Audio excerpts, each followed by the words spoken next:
Hey there. Tonight we're descending into the forge, not to the gleaming halls of Olympus where gods feast and scheme, but to the fire and anvil, to the heat and hammer, to a story of rejection turned into mastery, of pain transformed into beauty. You'll drift through the entire arc of Hephaestus, the god who fell from heaven twice, who learned his craft in exile, who trapped his own mother on a golden throne, and who forged wonders that shaped the fate of gods and heroes alike. You'll meet the lame smith who married the goddess of beauty, who caught lovers in an invisible net, who split open the skull of Zeus himself, and who breathed life into bronze and gold. This is a story of fire that doesn't consume, but creates, of hands that turned rejection into brilliance, of a god who proved that genius needs no beauty, only patience, heat, and an unbreakable will. If this kind of storytelling helps you rest, feel free to like the video and subscribe, but only if it actually brings you peace. And let me know in the comments where you're listening from and what time it is. It's strangely comforting to know who else is out there, falling asleep to the sound of distant hammers and cooling bronze.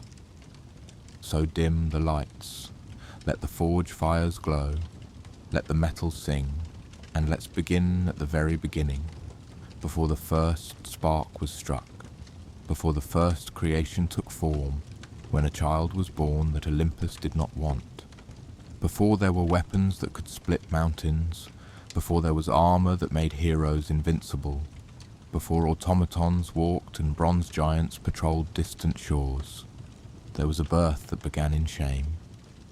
The stories differ on the details, as they often do when gods are involved, each version revealing something different about pride, about perfection, about what happens when divinity produces something unexpected.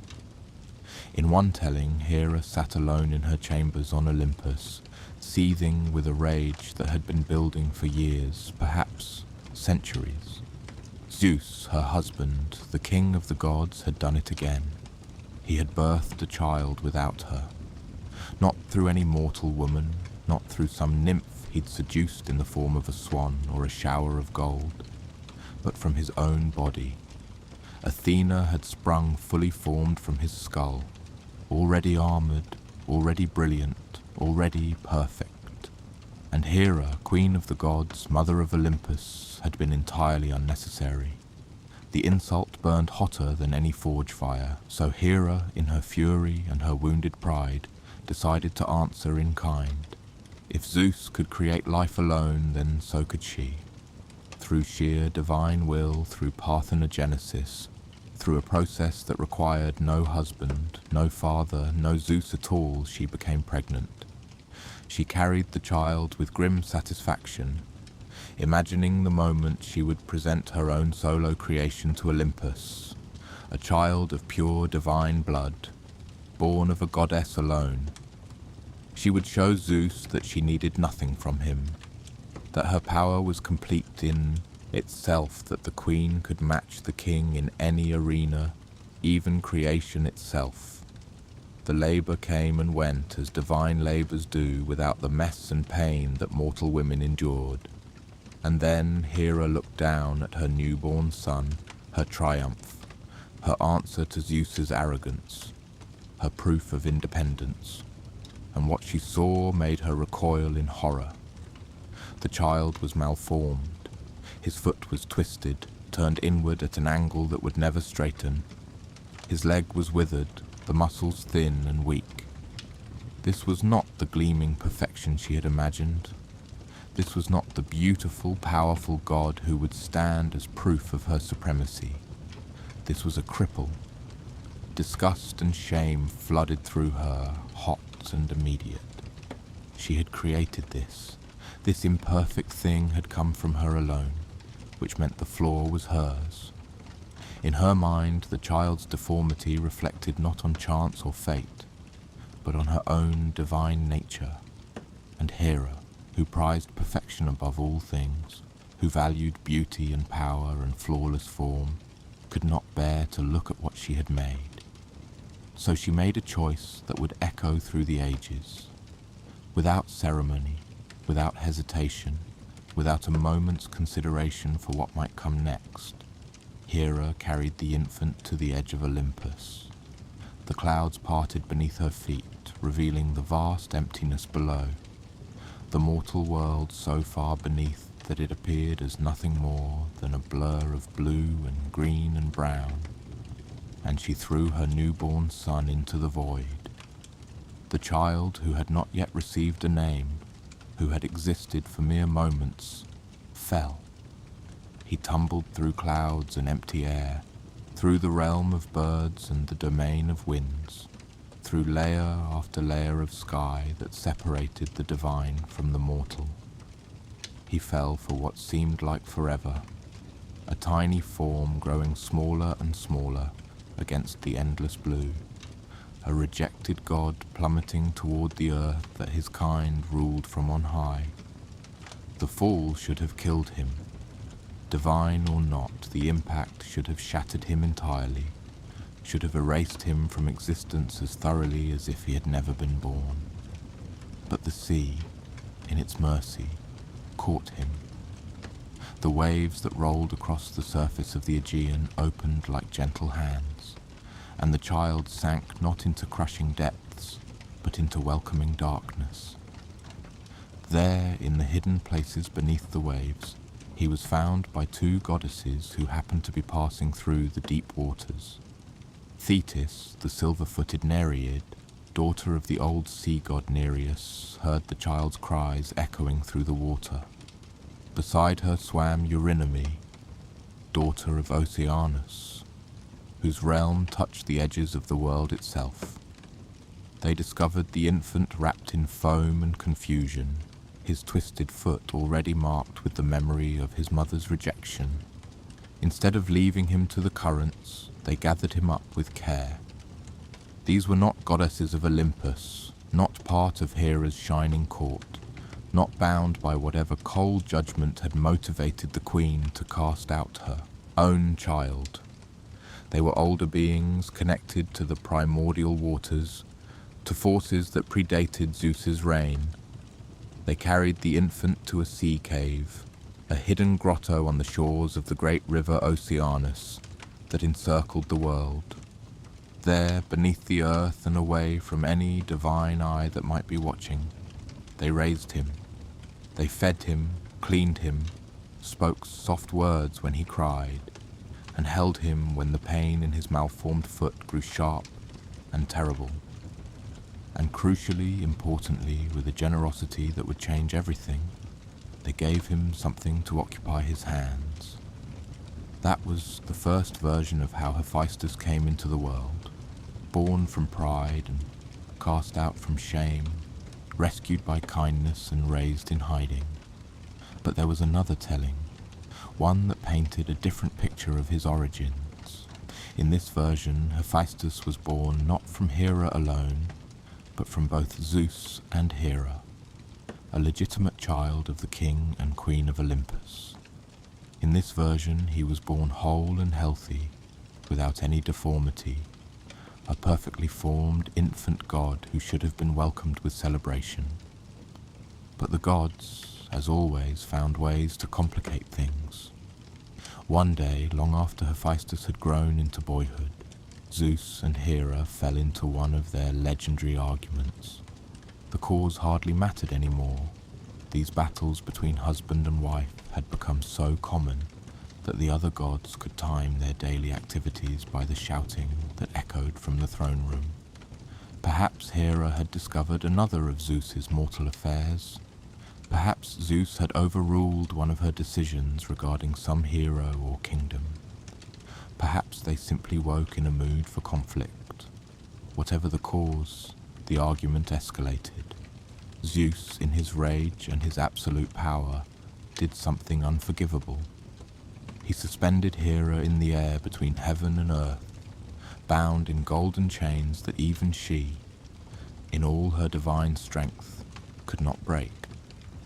She hung there, helpless and humiliated, while Zeus stormed off to prove whatever point he believed he had made.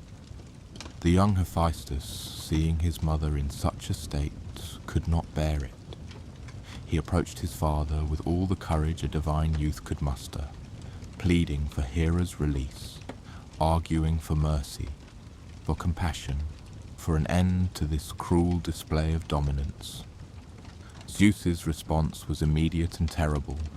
He seized his son by the ankle and hurled him from the heights of Olympus with all the strength that shook mountains and split the sky. The boy tumbled through the air, helpless and terrified, unable to fly, unable to stop the endless falling. He plummeted for an entire day, from dawn until dusk, from the moment the sun rose until it set again on the horizon. When he finally struck the earth, landing on the island of Lemnos, the impact shattered his legs. The fall that should have killed him instead left him crippled, his bones broken, his gait forever altered. The people of Lemnos, the Sintians, found him broken and half-conscious on their shores. They nursed him back to health as best they could, but the damage was done. The once perfect youth would never walk straight again. In this version, Hephaestus's lameness was not a defect of birth, but a punishment for loyalty, a permanent mark of Zeus's wrath, a reminder that even defending one's mother could earn divine retribution when the offended party was the king of the gods. Both stories lived in the mythology, sometimes told separately, sometimes woven together in a confusing timeline that suggested Hephaestus fell from Olympus twice, once as an infant and once as a youth, cast out by different parents for different reasons, but always landing in exile, always marked with the same affliction. What mattered, in the end, was not which version was true, but what happened next. Because in his exile, whether beneath the sea or on a distant island, Hephaestus discovered something that none of the other gods possessed. He discovered work. The years passed in the hidden places of the world, and Hephaestus grew. Not in the golden halls of Olympus where gods lounged on thrones and demanded worship, but in darkness, in dampness, in the deep places where water met stone and fire met metal, whether raised by sea goddesses in their underwater grotto or by the kind-hearted Sintians of Lemnos. His childhood was defined by two things: isolation and innovation. His caregivers, seeing the boy's quick mind and restless hands, had given him materials to shape. At first, simple things: clay to mold, rocks to stack, driftwood to carve. But Hephaestus's mind moved beyond simple crafts almost immediately. He wanted to understand how things worked, how they could be improved, how something ordinary could become extraordinary. The sea nymphs brought him metals salvaged from shipwrecks, bronze fittings and iron nails, copper plates corroded by salt water. The Sintians showed him their primitive forges, their methods for working stone and wood, and the occasional precious metal they could afford. Hephaestus absorbed it all and immediately sought to do better. He built his first forge in the cave, a crude affair of stone and channeled air that nevertheless managed to generate enough heat to make metal flow like water. He experimented with temperatures, with different combinations of ores, with techniques that no mortal smith had yet imagined. The pain in his twisted foot became a background ache that he learned to ignore, channeling his discomfort into focus, his exclusion into obsessive dedication. While other gods his age would have been training with spears and chariots, learning to seduce mortals or command storms, Hephaestus learned something far more valuable. He learned to create. He made his first tools, hammers that balanced perfectly in his hand despite his awkward gait, tongs that could grasp heated metal without trembling, chisels that could carve details finer than any mortal eye could detect. he experimented with alloys, discovering that mixing certain metals produced materials stronger than either component alone. He learned that beauty and function were not separate things but could be woven together, that a well-made object possessed its own form of divinity. His early creations were small, intricate jewelry for Thetis and Eurynome, necklaces of impossible delicacy, bracelets that caught light in ways that seemed almost magical, bowls beaten from single sheets of metal, their surfaces worked into patterns that told stories. Small automata, crude mechanical creatures that could move on their own through clever use of springs and counterweights. The sea goddesses wore his gifts with genuine pleasure and showed them to their sisters. Word spread through the depths, whispered among nymphs and nereids, that there was a divine craftsman hidden away from Olympus, a young god whose hands could shape wonders. But the news travelled slowly, and it never reached the golden halls above.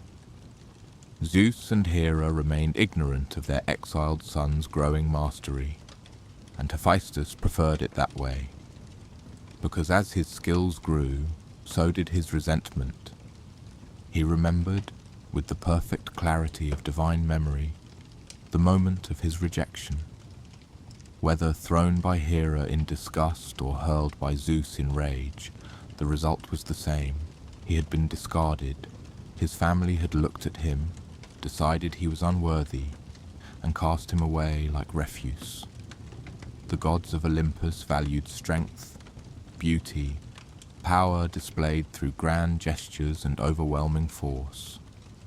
They had no time for a crippled child, no use for someone who could not run in battle or dance at their feasts without limping. So they had removed him from their sight, assuming perhaps that he would fade away in the mortal world and be forgotten. They had not considered that he might survive. They certainly had not considered that he might thrive. Hephaestus worked in his hidden forge with a burning purpose that went beyond mere craftsmanship. Every strike of his hammer was an answer to his rejection. Every perfect piece was proof of his worth.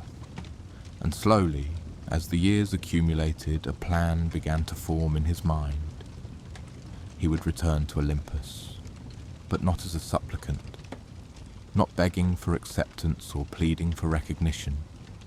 He would return in such a way that they would have no choice but to acknowledge him, to need him, to regret ever casting him aside. He began working on something special, a gift for his mother, a throne worthy of the queen of the gods, a masterpiece that would demonstrate beyond any doubt the level of skill he had achieved in his exile. It would be beautiful, covered in gold and adorned with precious stones, its arms carved into shapes of peacocks, Hera's sacred bird. Every inch of it would reflect her glory and status, and woven throughout it, invisible to any eye but his own, would be his revenge. He worked on the throne for months, perhaps years. Time moved strangely for gods working on projects that mattered. He poured into it every technique he had mastered, every secret of metalworking he had discovered, every innovation that had come to him in dreams or sudden flashes of inspiration. He crafted chains so fine they were nearly invisible, worked into the very structure of the throne itself. He engineered mechanisms that would trigger when weight settled onto the seat, locks that would snap shut with the finality of divine judgment. It was his masterpiece, and it was his trap. When it was finished, when every detail had been perfected and every mechanism tested and retested, Hephaestus sent it to Olympus. Not delivered by his own hand, he was not ready for that confrontation yet, but through intermediaries, through merchants and traders who carried fine goods to the temples, through mysterious channels that ensured the throne would arrive as if by divine intervention. When the gift appeared in Hera's hall, gleaming with impossible beauty, The gods gathered to admire it. They had never seen work of such quality, not from any mortal craftsman, not from any of their own attempts at artistry. The throne seemed to radiate light, its gold worked into patterns that seemed to move and shift when viewed from different angles, its jewels catching light like captured stars. Hera, flattered and delighted, saw no reason to question the gift. It had appeared in her temple, clearly meant for her, a tribute to her status and beauty. She approached it with all the certainty of a queen who was accustomed to receiving the world's finest offerings. She sat down upon the throne with grace and satisfaction, and the trap closed. The invisible chains, woven through the structure with impossible cunning, sprang to life the moment her weight settled onto the seat. They wrapped around her wrists and ankles, across her chest and waist, binding her to the throne with a hold that even divine strength could not break. She struggled immediately, trying to rise, trying to summon her power to dissolve the bonds. Nothing worked. The chains held as if they were part of her own body, as if they had grown from her flesh rather than merely restraining it. She pulled, she commanded, she attempted every form of divine magic at her disposal. The chains did not even tremble. The other gods rushed to help. Zeus, despite his frequent conflicts with his wife, could not tolerate seeing her trapped and helpless in front of the entire court. He commanded the strongest gods to break the chains. Ares, god of war, grabbed the armrests and pulled with all his considerable might. The throne did not budge. Poseidon tried to corrode the metal with seawater summoned from his domain. The gold remained untarnished. Athena, wisest of the gods, examined the mechanism carefully, trying to understand its workings so she could reverse them. The design was beyond her comprehension, the chains woven through dimensions she could not perceive.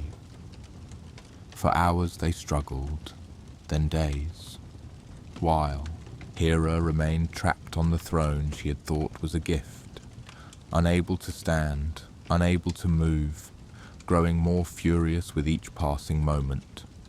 The Queen of Olympus was literally stuck, reduced from sovereign to prisoner by craft alone.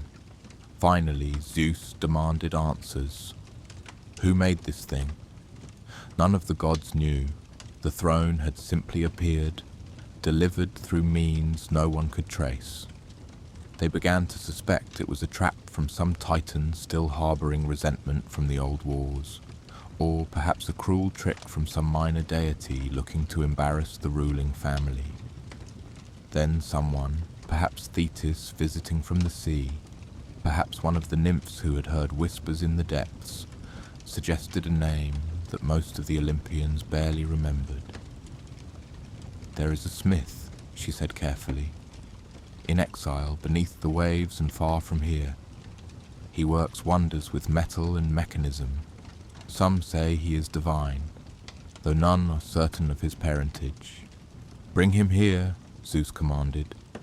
But when the messengers found Hephaestus in his hidden forge and delivered Zeus's summons, the lame god refused. "I have no mother on Olympus," he said flatly. "I know nothing of any throne or any queen. Tell Zeus to find another craftsman to solve his problem." The messengers returned with this response, and Zeus's fury grew volcanic. He sent other gods, each progressively more important, each bearing greater promises and threats. Hephaestus turned them all away. He had spent years perfecting his plan, and he would not be rushed or intimidated into giving up his leverage. The gods tried everything. They offered him gold, which meant nothing to someone who could shape the metal himself. They offered him power, which he already possessed in his craft. They offered him a place on Olympus, but he pointed out that he had been born there and cast out, so such promises rang hollow. Hera remained trapped, and the situation grew increasingly absurd. The queen of the gods, the great Hera, could not even stand up from her own throne. The longer it went on, the more the story spread, whispered among nymphs and mortals, laughed about in the places where gods did not frequently visit. Finally, Dionysus decided to try a different approach.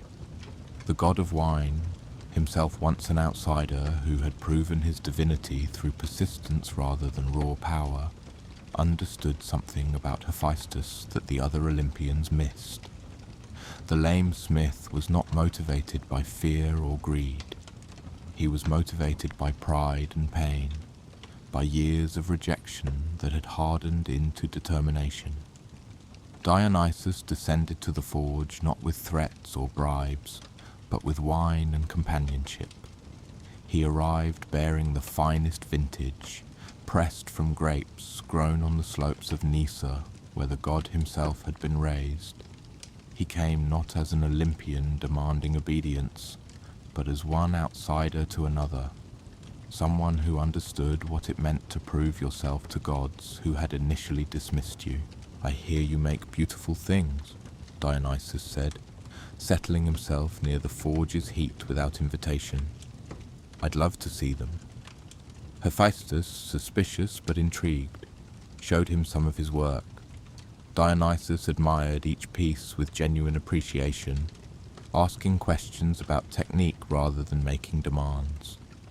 They drank together, and Dionysus told stories about his own struggles for acceptance on Olympus, his battles with those who refused to acknowledge his divinity, his long journey from rejected child to full-fledged god.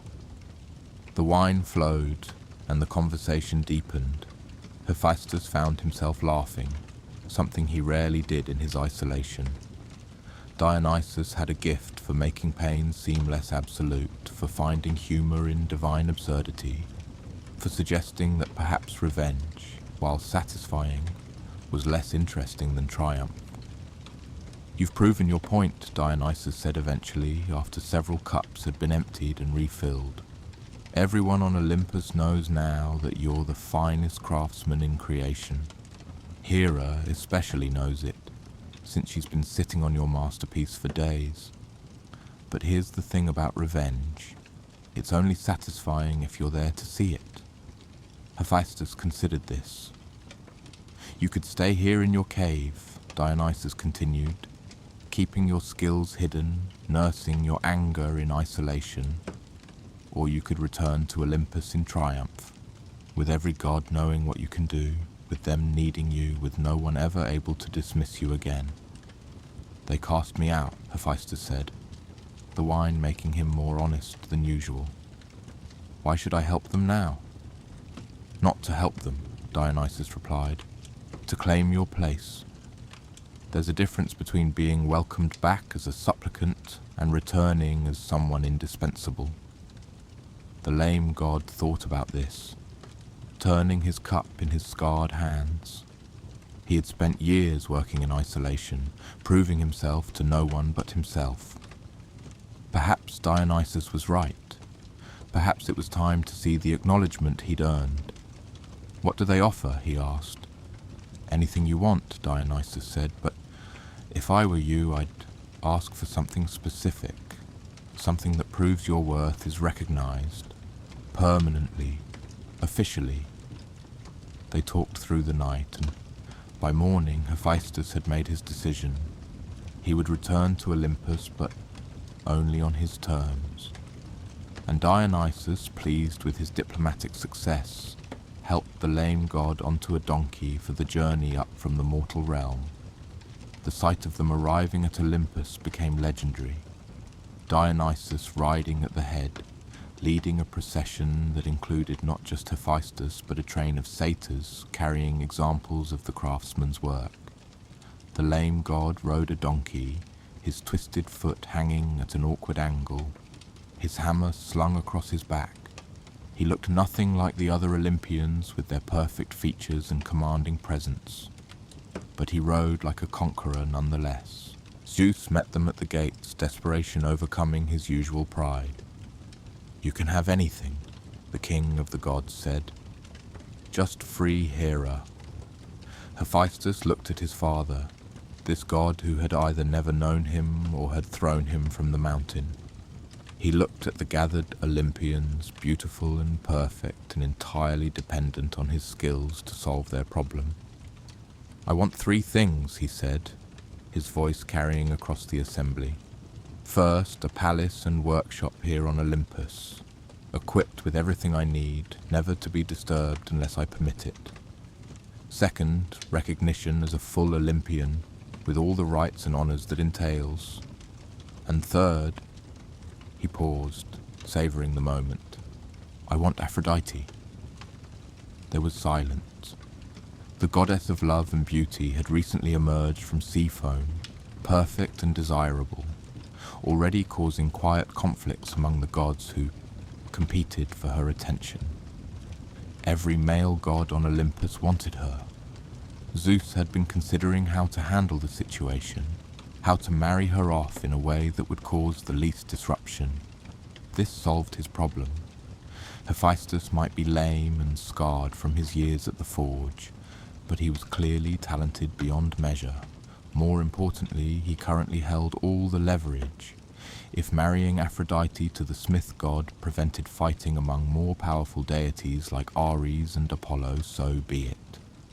"Done," Zeus said. Hephaestus nodded. Then, with elaborate casualness, he produced a small hammer from his belt and approached his mother's throne. With a few taps, precisely placed, he triggered the release mechanisms he had built into the structure. The chains retracted, flowing back into the throne's frame like water returning to its source. Hera stood, free at last, her face a mask of conflicting emotions.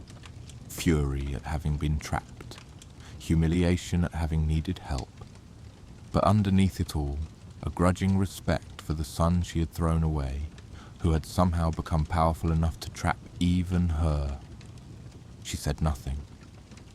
What could she say? That she was sorry for casting him out? That she regretted her disgust at his deformity? The words would not come, and Hephaestus did not wait for them. He had what he came for: recognition, position, and, he thought with satisfaction, a wife who would surely appreciate being married to someone of his obvious genius. That last assumption would prove tragically wrong, but for now, as he claimed his new palace and began setting up his forge on Olympus itself, as he received the bows and acknowledgments of gods who had not known his name a week before, Hephaestus allowed himself to believe he had won. He had returned from exile. He had claimed his place through skill rather than force.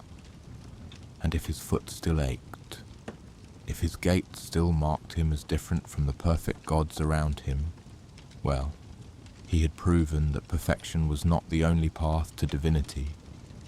The forges of Hephaestus became legendary across the cosmos, scattered across the world in places where earth and fire met in spectacular fashion. His main workshop sat on Olympus itself, a massive structure of bronze and marble that gleamed in the divine sunlight, but echoed with the sounds of industry rather than idle pleasure.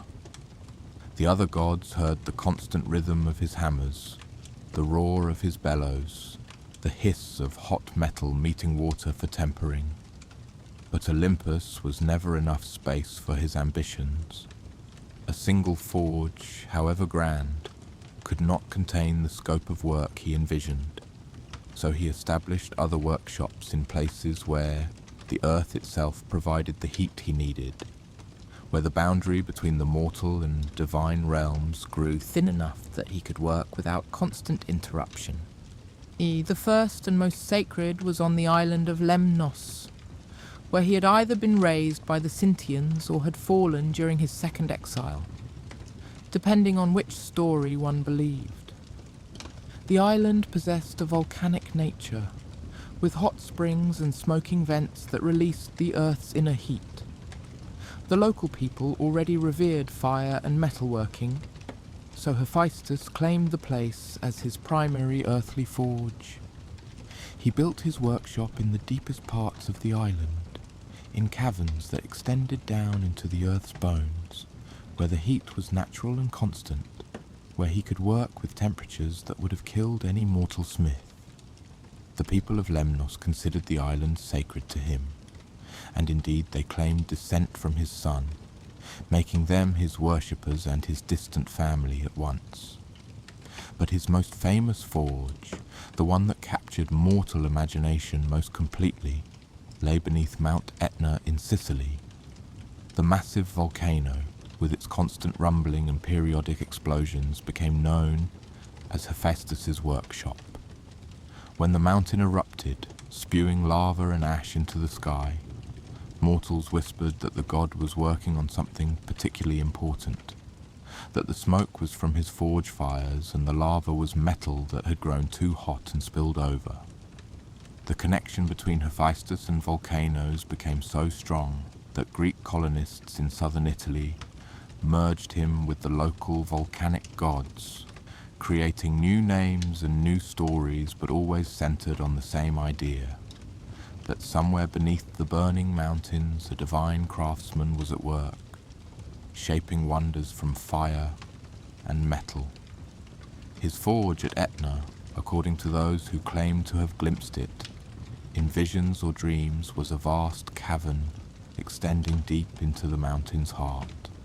Rivers of molten rock flowed through channels cut into the floor, providing endless heat. The walls were lined with tools beyond counting, hammers and tongs and chisels organized with meticulous precision. Multiple anvils stood ready, each sized for different types of work, from delicate jewelry to massive shields. And he did not work alone. The Cyclopes, those ancient one-eyed giants who had forged Zeus's thunderbolt during the war against the Titans, served as his primary assistants. There were 3 of them originally, Brontes, Steropes and Arges, named for thunder, lightning and brightness. They possessed immense strength and deep knowledge of metalwork, having perfected their craft in the depths of Tartarus before Zeus freed them. They towered over even Hephaestus's considerable divine stature, their single eyes gleaming in the forge light as they worked.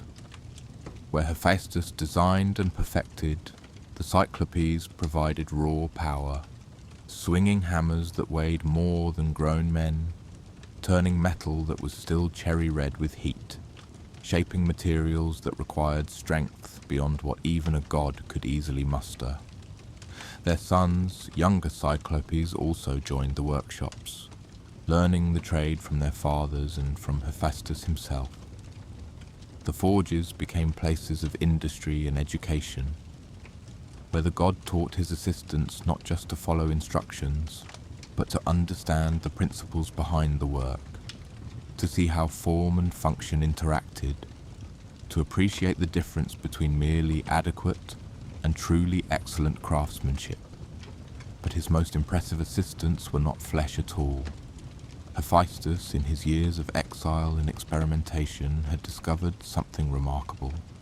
He could craft objects that moved on their own, that possessed a kind of life, not consciousness exactly, but something approaching it, a mechanical animation that responded to commands and situations. His first great success was the Golden Maidens. He forged them from pure gold, beaten and shaped into the forms of young women, beautiful and perfect in a way that nature rarely achieved. But they were not merely statues.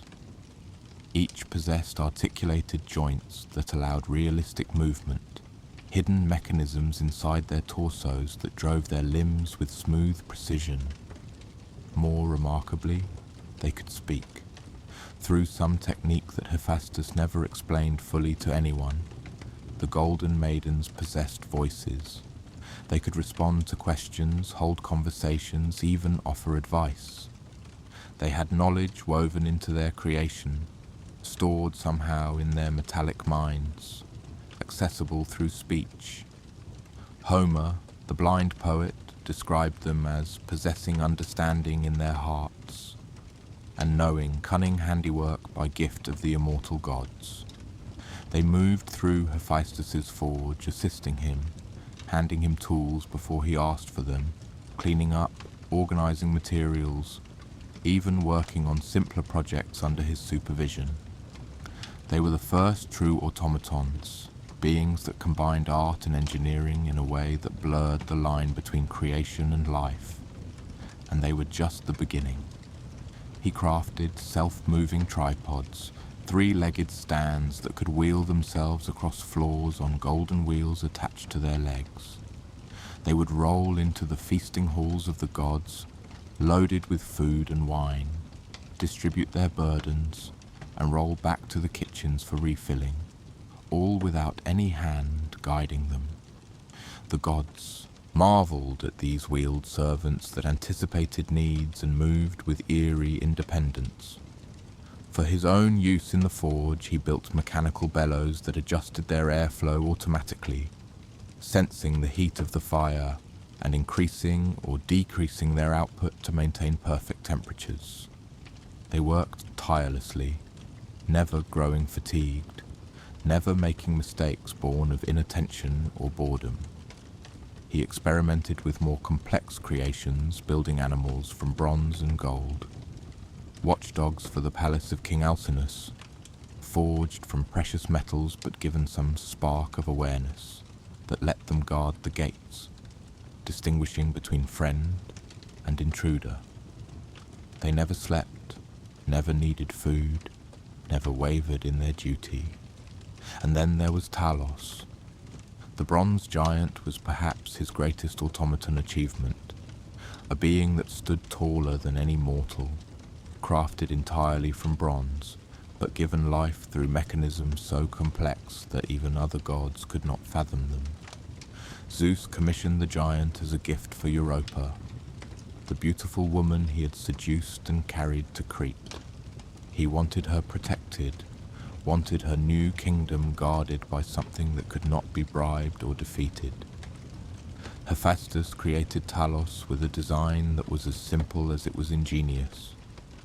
The giant had a single vein running from his neck to his ankle, and through this vein flowed ichor, the divine blood that gave the gods their immortality. A single bronze nail sealed the vein at his ankle, keeping the ichor contained. As long as that nail remained in place, Talos was virtually indestructible. He would circle the island of Crete 3 times each day, patrolling its shores with tireless vigilance. When he spotted ships approaching without permission, he would hurl massive boulders, sinking them before they could land. If enemies managed to reach shore, he could heat his bronze body red hot and crush them in a burning embrace. The giant was a marvel of defensive engineering, a single guardian who could protect an entire kingdom. But like all of Hephaestus's greatest works, it had a flaw, a necessary weakness built into the design, because true immortality was reserved for gods alone. Years later, when Jason and the Argonauts approached Crete seeking shelter, Talos nearly destroyed them all. It was only through the cunning of Medea, the witch who sailed with Jason, that the giant was finally defeated. She either convinced him that she could make him truly immortal by removing the nail, or she used her magic to make the nail fall out. The ichor flowed out like molten metal, draining the giant of his life force, and the great bronze guardian collapsed, crashing to the earth with a sound like thunder. But that tragedy lay in the future. For now, in his prime, Hephaestus stood in his volcanic forge, surrounded by his Cyclopes assistants and his golden maidens, his mechanical servants and his endless projects, and created wonders that shaped the fate of gods and heroes alike. The forge fires burned constantly, fed by volcanic heat and divine will. The hammers sang against anvils in rhythms that never ceased. And Hephaestus, the lame god who had been cast from heaven, who had dragged himself back through skill alone, stood at the center of it all, proving with every creation that genius required no beauty, that power came in many forms, and that the rejected could become indispensable. His workshop was not just a place of creation, it was a statement, a permanent answer to every god who had ever looked at his twisted foot and decided he was lesser, to every perfect face that had dismissed him as unworthy of divine status. In the heat and the hammerfall, in the glow of molten metal and the hiss of tempering, Hephaestus had found something the other gods with their effortless perfection would never possess. He had found purpose, and in that purpose he had found a kind of immortality more lasting than mere divine blood, because the things he made would endure long after even the gods had faded into myth. But even in his triumph, even surrounded by his creations and his recognition, something gnawed at him, a dissatisfaction that had nothing to do with his work and everything to do with the prize he had demanded for freeing Hera. He was married to the most beautiful goddess in existence, and it was already becoming clear that beauty, by itself, was not enough. The marriage between Hephaestus and Aphrodite was doomed from its inception, though neither Zeus nor Hephaestus saw it clearly at the time. Perhaps they should have. The pattern was obvious enough in retrospect, but gods are prone to the same foolish hopes as mortals. The belief that surely this time will be different, that surely the person who has never loved you will suddenly begin. Aphrodite had not chosen this marriage. She had been traded, given away as payment for a throne that had trapped the queen of the gods. She was, effectively, a debt settlement, a way for Zeus to solve two problems at once by marrying her off to the craftsman before the more aggressive gods like Ares or Apollo could start fighting over her. When Hephaestus had demanded her as his price for releasing Hera, he had not considered what it meant to be married to someone who was given to you reluctantly, who came to your bed not from desire, but from obligation. He had seen her beauty, had heard the stories of her birth from sea foam, had imagined that possessing such a wife would be the final proof of his worth.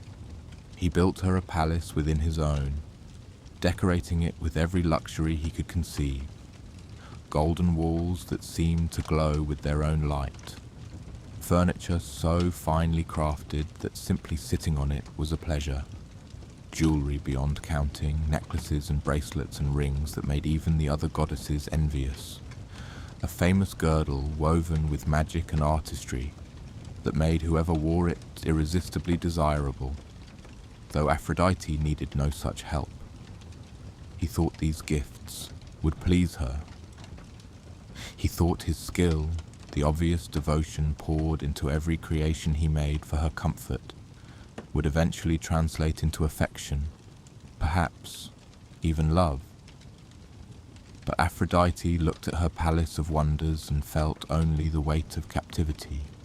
She was the goddess of love, beauty and desire, domains that thrived on passion and choice and the wild spark of attraction between people.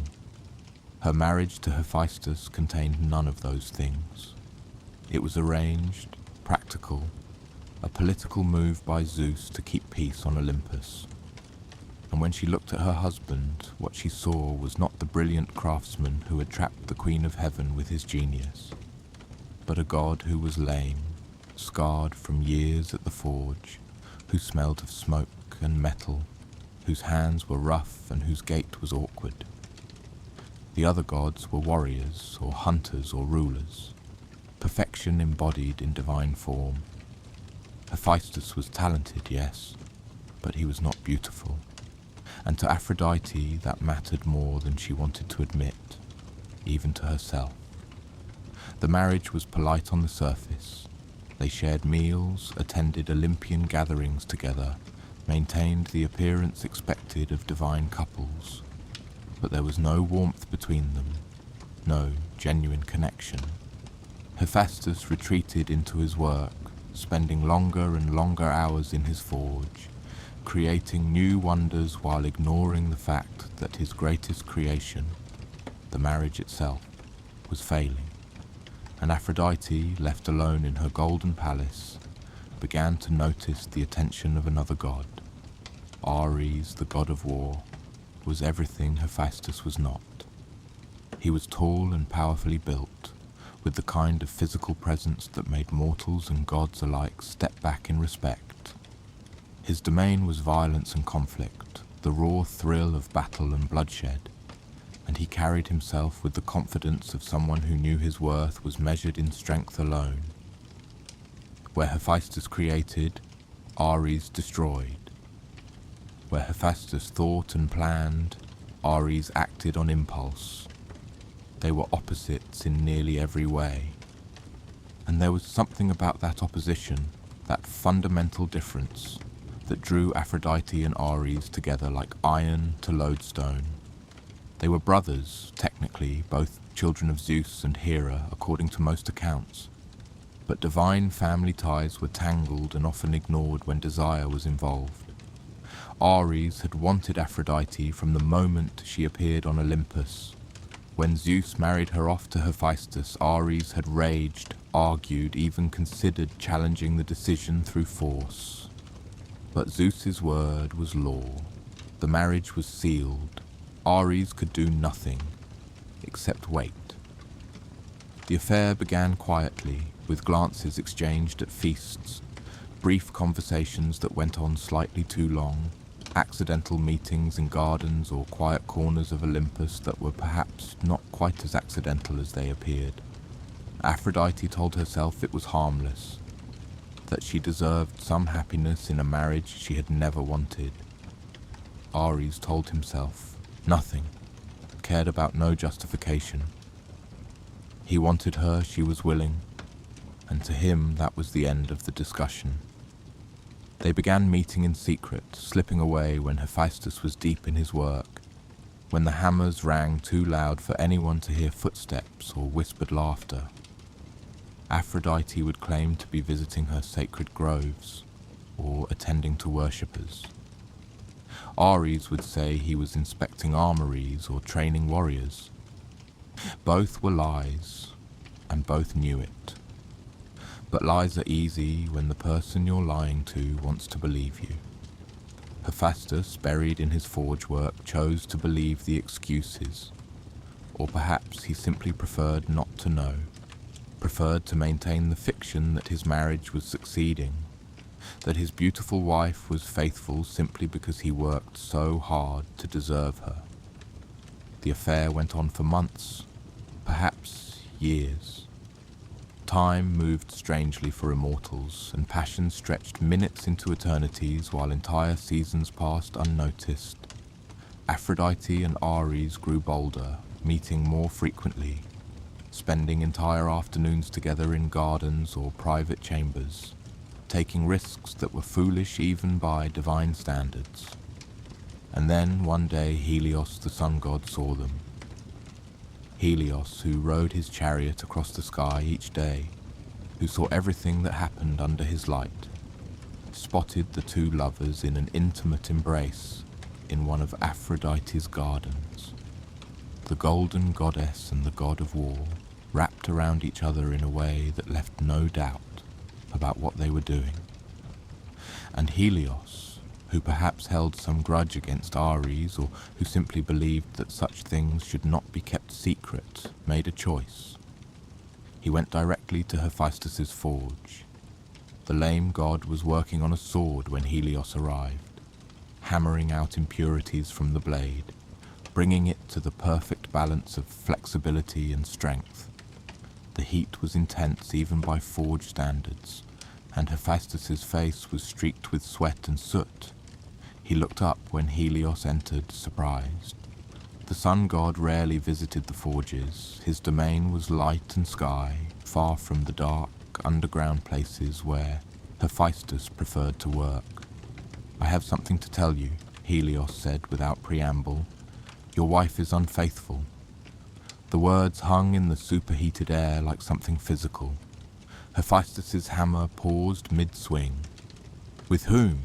he asked, his voice carefully controlled. "Ares."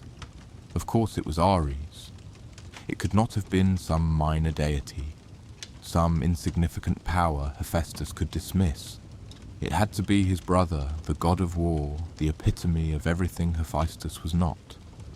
Tall, strong, beautiful in that brutish way that seemed to appeal to certain sensibilities.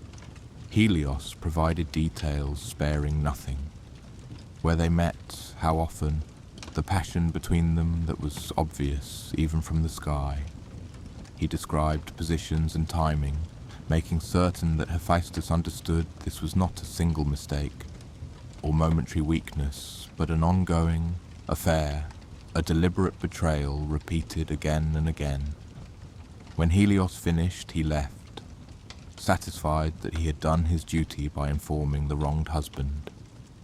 Hephaestus stood alone in his forge, still holding the hammer, the unfinished sword cooling on the anvil before him. Part of him wanted to rush to Aphrodite's palace, to confront her, to demand explanations or apologies. Part of him wanted to find Ares and challenge him, though he knew any physical contest between the lame craftsman and the god of war would end badly for him. But mostly, standing there in the smoke and heat of his creation space, Hephaestus felt humiliation burning hotter than any forge fire. He had demanded the most beautiful goddess as his wife, thinking that possessing her would prove his worth. Instead, her infidelity with someone like Ares proved only that he was still, in the eyes of others, the rejected cripple who did not deserve what he had been given. The pain of that realization cut deeper than any insult Hera had delivered, deeper than the physical pain of his malformed foot. Then, as he stood there, another feeling rose through the humiliation.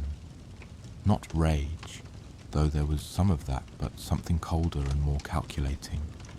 He was Hephaestus, god of the forge, master craftsman, creator of wonders that amazed even Zeus himself.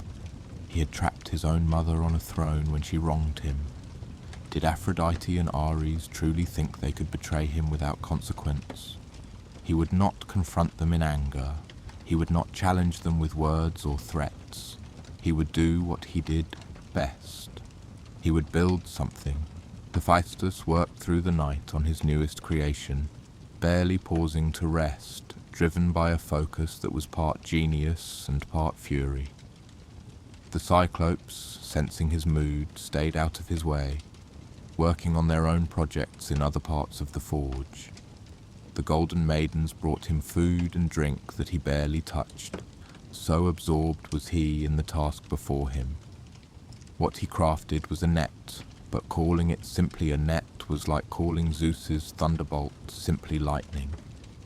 This was craftsmanship elevated to art, elevated to revenge. He used the finest gold available, working it into chains thinner than human hair, so delicate that they were nearly invisible even in direct light. Each link was perfectly formed, strong enough to hold a god despite its delicate appearance. He wove the chains together in a pattern that covered a bed's worth of space, intricate and beautiful, even though its beauty would never be appreciated by those it was meant to capture. The net was designed to respond to weight and movement. Touch it gently, and it remained loose, pliable as cloth. But let two bodies settle onto it, let them move with the rhythms of passion, and the net would contract, would bind, would hold them immobilized in whatever position they had been enjoying when it sprang shut.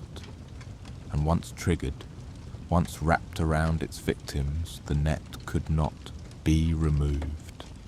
Not by strength, for the chains were unbreakable. Not by magic, for Hephaestus had woven counterspells into the very structure of the metal. Only he knew the key to release it, a specific sequence of touches in precise locations that would cause the bonds to loosen and withdraw. It was perfect. It was terrible. It was exactly what the betrayal deserved.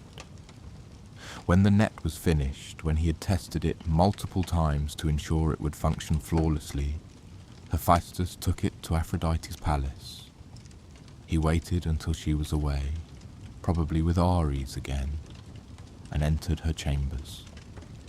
Her bed, draped with silks and surrounded by the finest decorations he had crafted for her, would become the site of her humiliation. He attached the net carefully, suspending it above the bed on supports that were themselves nearly invisible. It hung there like a held breath, waiting, patient as only metal and mechanism could be patient. Then he made a show of preparing for a journey. He announced to Aphrodite, loudly enough that servants and other gods could overhear, that he needed to travel to his beloved Lemnos to inspect his forge there. It would take several days, he said. She should not expect him back soon. Aphrodite tried to hide her relief and failed completely. Of course, she said, kissing his cheek with the casual affection one might show a distant relative. Travel safely.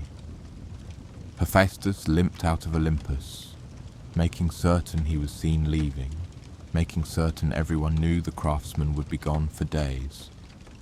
Then, instead of actually travelling to Lemnos, he hid himself in a place where he could watch Aphrodite's palace without being seen. He did not have to wait long. The moment word spread that Hephaestus had left, Ares came to Aphrodite's chambers. He did not sneak or hide his approach. Why should he? The husband was gone, and no one on Olympus would dare challenge the god of war over something as trivial as an affair. The Golden Palace welcomed him as it had welcomed him many times before. Aphrodite greeted him with genuine joy, with the kind of affection she had never shown her husband. They spoke briefly, urgently, about how much they had missed each other, about how difficult it was to hide their feelings, about how unfair it was that she should be married to someone she did not love. Then, with passion overcoming caution, they fell onto the bed together. The net sprang shut around them with mechanical precision. One moment they were wrapped in each other, lost in their pleasure. The next, invisible chains bound them together, holding their limbs in place, freezing them in an embrace that had gone from passionate to paralyzed in an instant. They struggled immediately, trying to break free, trying to understand what had captured them. The chains only tightened, responding to their movements by contracting further, until they could barely move at all. Ares roared, summoning all his divine strength, trying to break the bonds through sheer force. The net held easily. He called for his weapons, but they were across the room, useless while he was pinned. Aphrodite tried various spells, calling on her powers over desire and persuasion, trying to convince the metal to release them. The metal, being metal, remained unimpressed. They were trapped, naked and intertwined, unable to separate, unable to escape, helpless in the most humiliating position possible. That was when Hephaestus made his move. He did not simply free them or gloat privately over their capture. No, he had learned from his mother's golden throne that revenge was sweetest when witnessed. He sent word throughout Olympus that something remarkable had happened in Aphrodite's chambers, that all the gods should come see the marvel of divine justice. They came, of course. Gods are drawn to scandal like moths to flame. Zeus arrived first, partly out of curiosity and partly out of concern that some new crisis had erupted. Behind him came Poseidon, Apollo, Hermes and others, filing into Aphrodite's chamber where the two lovers remained trapped in Hephaestus's net. The sight was exactly as humiliating as the craftsman had intended. Ares, the mighty god of war, caught in a position that left nothing to imagination, unable to free himself, reduced from fearsome deity to helpless prisoner. Aphrodite, the goddess of love and beauty, her perfection displayed not as art but as evidence of betrayal, her face a mask of shame and fury. The male gods who witnessed the scene reacted with laughter that echoed through the palace.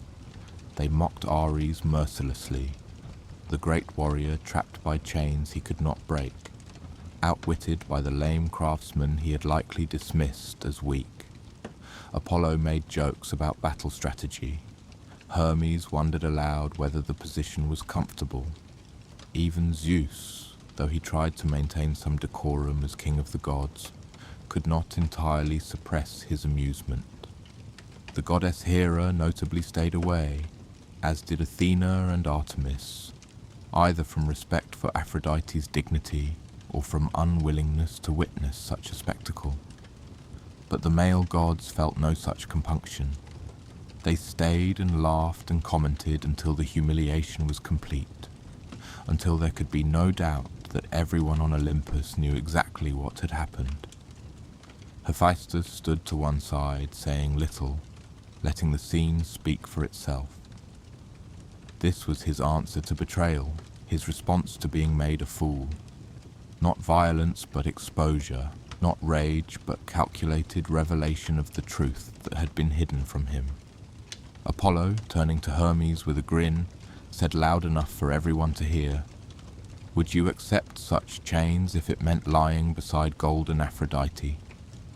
Hermes, always quick with a response, replied, "I would accept chains 3 times as strong for half the pleasure." More laughter. More shame piled on the trapped lovers. The gods made clear that while they might mock Ares for being caught, they envied him the affair itself, that possessing Aphrodite even briefly was worth any humiliation, which perhaps was not the comfort Hephaestus had hoped for. But then again, revenge rarely brings the satisfaction we imagine. Finally, after what must have seemed like an eternity to the trapped lovers, Poseidon stepped forward. The god of the sea, more serious-minded than his brothers, felt uncomfortable with the prolonged mockery. He approached Hephaestus with a proposal. "Release them," he said quietly. "You've made your point. Everyone has seen. Continuing this serves nothing." "They betrayed me," Hephaestus said flatly. "Yes, and everyone knows it now.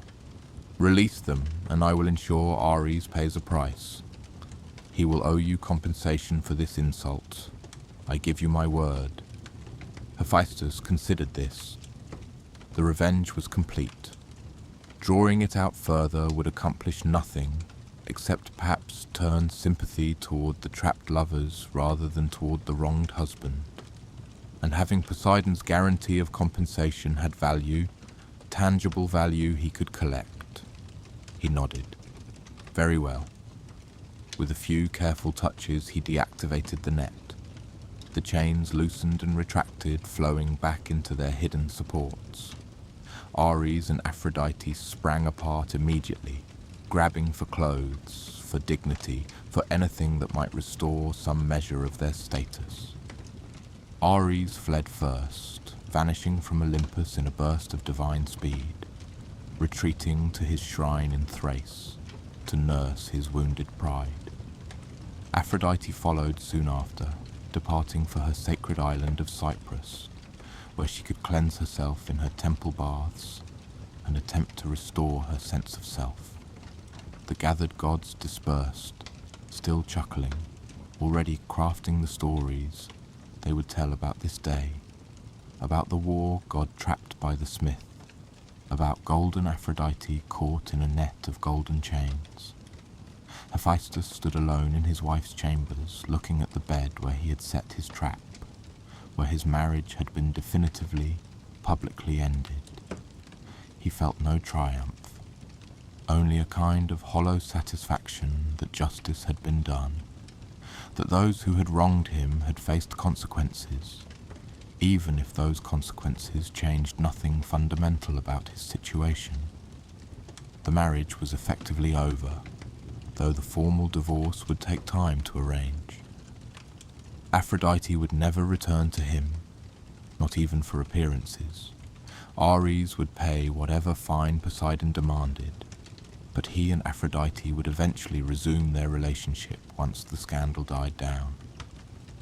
They would have children together, Phobos and Deimos, fear and terror, suitable offspring for war and desire. They would have Harmonia too, though for her Hephaestus would craft a cursed necklace, a final bitter gift that brought suffering to all who possessed it. But that came later. For now Hephaestus returned to his forge, to the one place where he had always found his true worth, where beauty and function combined, in ways that required neither perfection nor affection, only skill and dedication and fire. He had proven he could trap anyone, from his mother to his wife to the god of war himself. He had proven that genius could triumph over strength, that the rejected could punish the desired.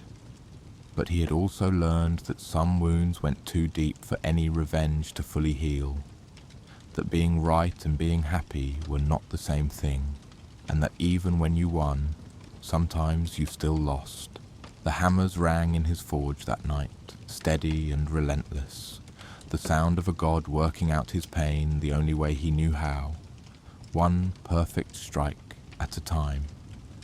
After the scandal of the net and the public dissolution of his marriage, Hephaestus poured himself into his work with renewed intensity.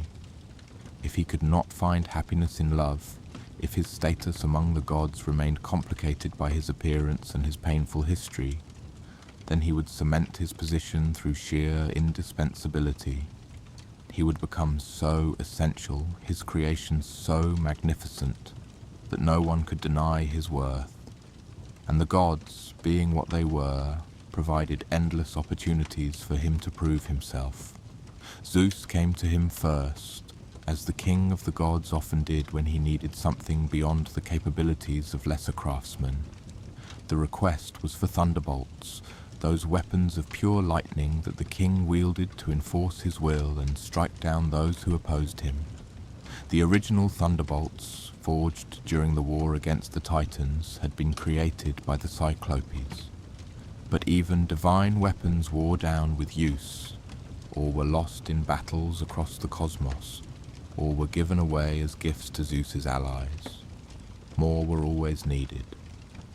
Hephaestus worked with the Cyclopes on these weapons, combining their raw power with his refined technique. The process was complex, requiring not just metalwork but the capture and channeling of pure elemental force. They gathered storm clouds in bronze vessels, extracting the essence of lightning itself. They forged housings from metals that could contain such energy without shattering. They crafted shapes that would fly true when thrown, that would strike with precision, that would return to Zeus's hand when commanded. Each thunderbolt was unique, its lightning bolt shaped differently, its power calibrated for specific purposes. Some were for intimidation, creating massive displays of light and sound, but relatively little actual destruction. Others were weapons of war, designed to shatter fortifications or kill giants. A few were tools of justice, precise and terrible, meant for executing divine judgment on those who had broken cosmic law. Zeus was pleased with the results, as well he should be.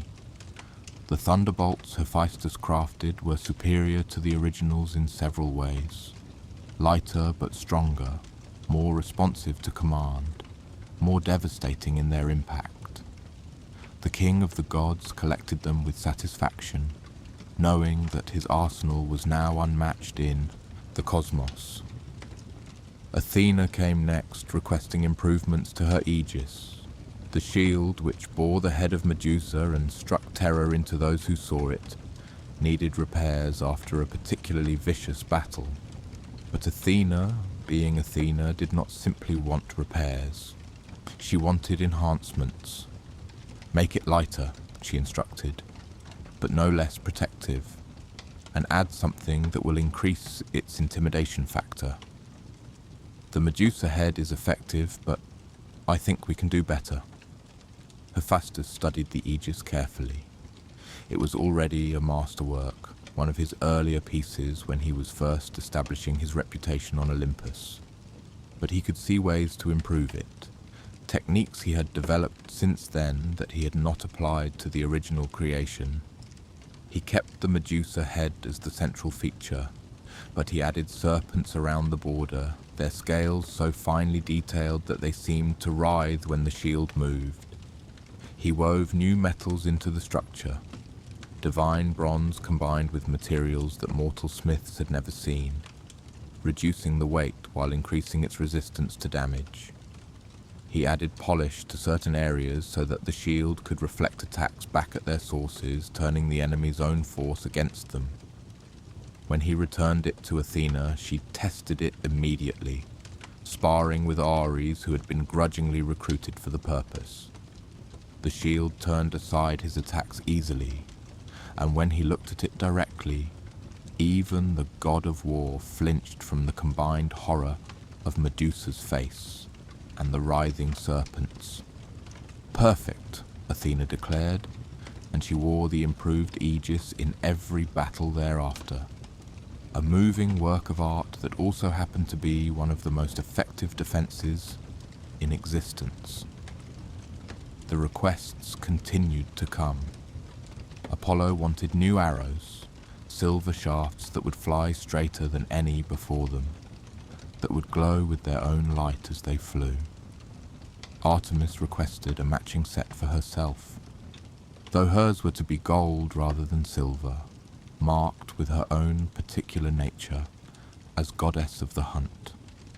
Hephaestus crafted both sets with meticulous attention to detail. The arrows were perfectly balanced, their fletching made from the feathers of divine birds, their tips sharp enough to pierce even divine flesh. He enchanted them to never miss their marks when fired by their divine owners, to return to their quivers when commanded, to glow with gentle radiance that could light the way through darkness. The twin archers born on the island of Delos to Leto received their weapons with gratitude that warmed even Hephaestus's scarred heart. They were among the few gods who treated him with genuine respect rather than merely needing his services, who saw past his lameness to the skill beneath. And then came Thetis, bringing a request that would result in one of his greatest masterworks. The silver-footed Nereid, who had helped raise him in his exile, who had been kind to him when kindness was rare, came to his forge, with tears in her eyes. Her son Achilles, the great hero who fought at Troy, had lost his armor. His friend Patroclus had borrowed it, and been killed by Hector while wearing it.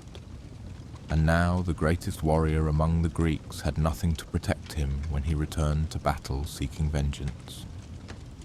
"I need you to make him new armor," Thetis said, her voice breaking. "The finest armor that has ever existed, something that will protect him, that will honor him, that will be worthy of my son." She did not need to say the rest, that Achilles was fated to die young at Troy, that this armor would be both protection and memorial, that she was asking Hephaestus to pour his skill into something that might give her son a few more days of life but could not change his destiny. Hephaestus looked at the sea goddess who had shown him kindness when his own mother had not, and he understood what she was really asking, not just for armor, but for love transformed into metal, for care made manifest in bronze and gold, for a mother's desperate hope that perhaps, excellent craftsmanship might somehow alter fate itself. "I will make it," he said simply. "It will be ready by dawn." He worked through the night with an intensity that surpassed even his usual dedication. The Cyclopes attended him, providing the raw power needed to shape divine metals. The Golden Maidens brought materials, kept the forge fires perfect, assisted in ways that left his hands free to create. He started with the greaves that would protect Achilles' legs, beating them from sheets of bronze until they fit perfectly, until they would move with the warrior rather than restricting him. He added silver ankle clasps, both decorative and functional, that gleamed like captured starlight. Then came the breastplate, larger and more complex, designed to turn aside sword strikes and spear thrusts while remaining light enough that the warrior could move with speed. He decorated it with patterns that told stories, scenes of battle and victory, worked into the very structure of the metal. The stars of heaven were represented there, a reminder that even in war, beauty existed. The helmet was next, bronze and gold combined, with a high crest that would make Achilles appear even taller in battle, that would identify him to friend and foe alike. He built strength into every curve, reinforcement in areas where blows most commonly fell, ventilation so that the warrior could breathe easily even in the chaos of combat. But the shield was where Hephaestus truly poured his genius. It was large, capable of protecting a man's entire body when held correctly. 5 layers of metal, each hammered and shaped separately, then joined together in a construction so complex that it seemed like a single piece, rather than a composite. The strength was enormous, capable of turning aside anything short of a divine weapon, but it was the decoration that elevated it from mere armor to art that would be remembered for millennia. Hephaestus covered the shield's surface with scenes of life itself, not just war, but everything that made life worth living. At the center, the earth and sky and sea, the fundamental elements of the world. Around that, 2 cities of men, one at peace and one at war, showing both sides of human existence.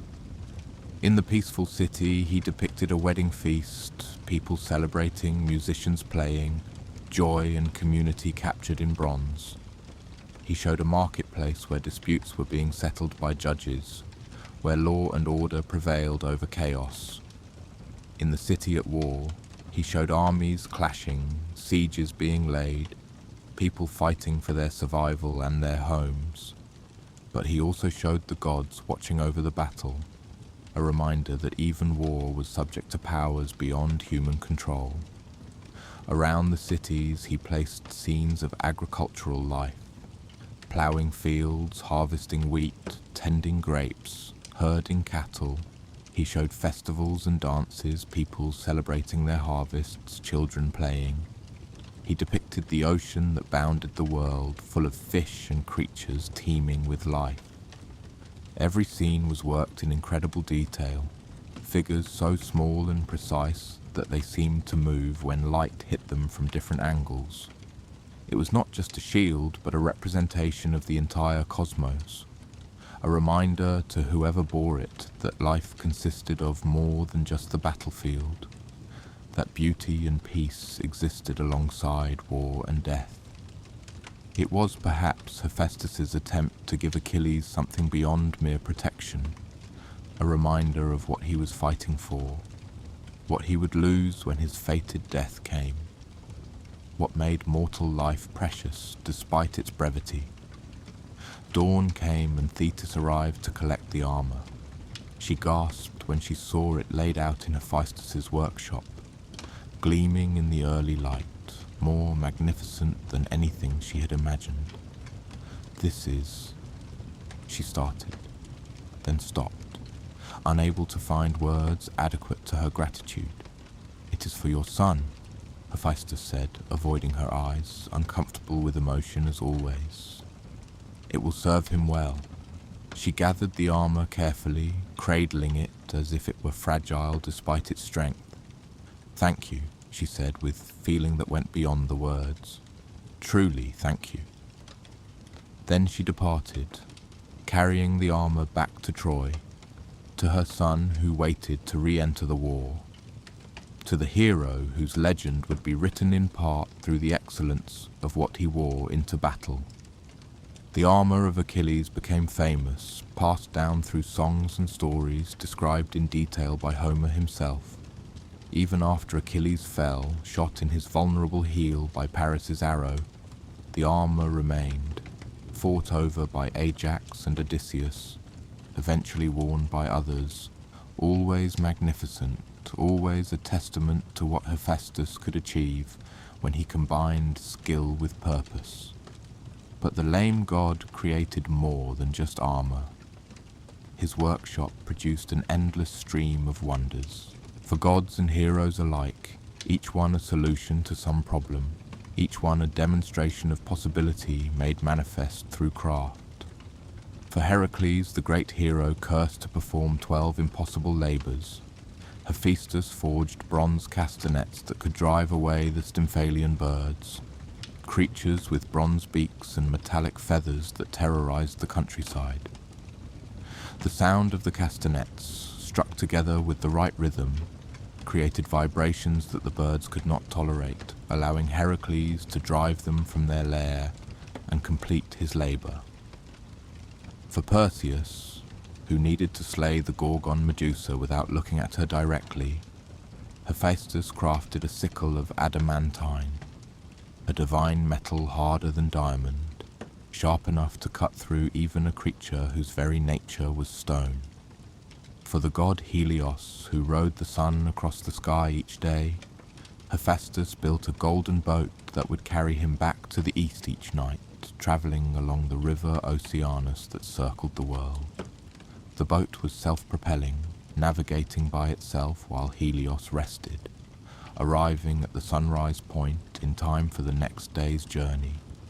He created the golden cup that Helios sometimes used to cross the sea, large enough to hold a god and his horses, stable enough to ride the waves without capsizing, beautiful enough that even the sea creatures would surface to admire it. And then there was Pandora. Zeus came to him with the request, though it was phrased as a command, as Zeus's requests usually were. The king of the gods was furious with Prometheus, the titan who had stolen fire from the divine forge and given it to humanity. Humanity, which Zeus had intended to keep weak and ignorant, now possessed the means to advance, to compete with the gods, to become something more than mere cattle for divine amusement. Prometheus was already being punished, chained to a rock where an eagle would tear out his liver every day, the organ regrowing each night to be devoured again. But that was punishment for the Titan himself. Zeus wanted something else, wanted to punish humanity for accepting the gift of fire, wanted to give them something that would make them regret their newfound power. Create a woman, Zeus instructed Hephaestus, the first woman. Shape her from clay, make her beautiful, make her irresistible, but build weakness into her nature, curiosity that will lead to disaster, a flaw that will ensure humanity suffers for accepting Prometheus's gift. Hephaestus looked at his father with something close to disgust. The king of the gods wanted him to create a person, a being with thoughts and feelings and will, solely as an instrument of revenge against mortals who had committed no crime except accepting a gift they were offered. But Hephaestus also understood that refusing Zeus was not truly an option. The king's word was law, and the lame god had learned through painful experience that openly defying supreme power led only to falling from great heights. So he crafted Pandora. He mixed earth and water in his workshop, working the clay with hands that had shaped gods' weapons and heroes' armor. He molded a form that was female, beautiful as Zeus had commanded, with features that combined all the ideals of divine beauty. He worked details into the clay with the same precision he applied to any creation, ensuring that everything was perfect, that no flaw marred her appearance. Then came the crucial moment, the transition from sculpture to life. This was magic beyond mere craftsmanship, divine power channeled through artistic skill. Hephaestus breathed into the clay, infusing it with motion, with warmth, with the spark that separated mere form from true being. Pandora opened her eyes and drew her first breath. The other gods gathered to add their gifts, each one contributing something to her nature, shaping the first woman according to Zeus's design. Athena taught her needlework and weaving, skills that would let her create beautiful cloth. Aphrodite granted her grace and charm, the ability to attract. and fascinate. Hermes gave her cunning and a silver tongue, the skill with words that could persuade and deceive. And crucially, terribly, they gave her curiosity, an overwhelming need to know, to discover, to open that which was meant to stay closed. They dressed her in finery and crowned her with flowers, making her appearance as appealing as possible. Then Hermes led her down to the mortal world, to the house of Epimetheus, Prometheus's brother, who had been warned never to accept gifts from the gods. But Epimetheus, whose name meant afterthought, made choices without considering consequences. He saw Pandora, beautiful and perfect, offered to him by the gods themselves, and his brother's warning fled from his mind entirely. He welcomed her into his home, married her, and accepted along with her a sealed jar, a pythos, that the gods said was her dowry, but which came with strict instructions never to open it. Pandora, made with curiosity as part of her essential nature, lasted only days before the jar's presence became unbearable. What was inside? Why was it sealed? What secrets did it contain? The questions grew louder in her mind with each passing hour until finally, unable to resist any longer, she lifted the lid.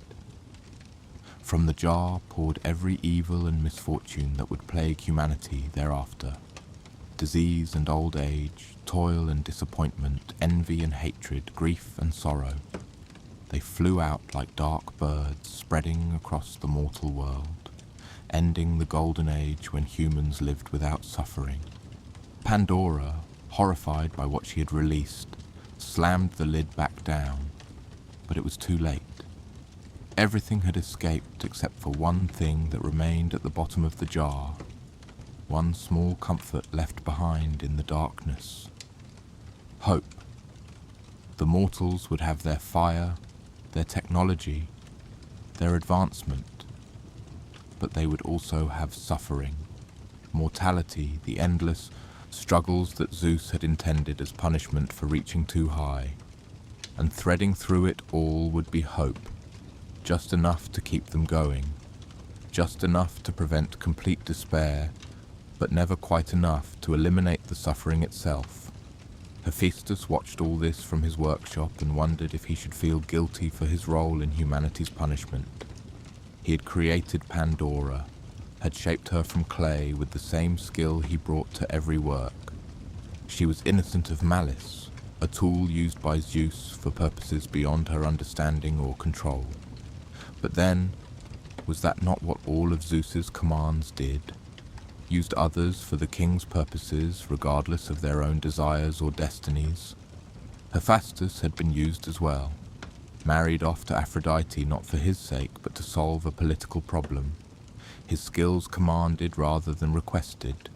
His creations demanded as if they were Zeus's right rather than Hephaestus's gift.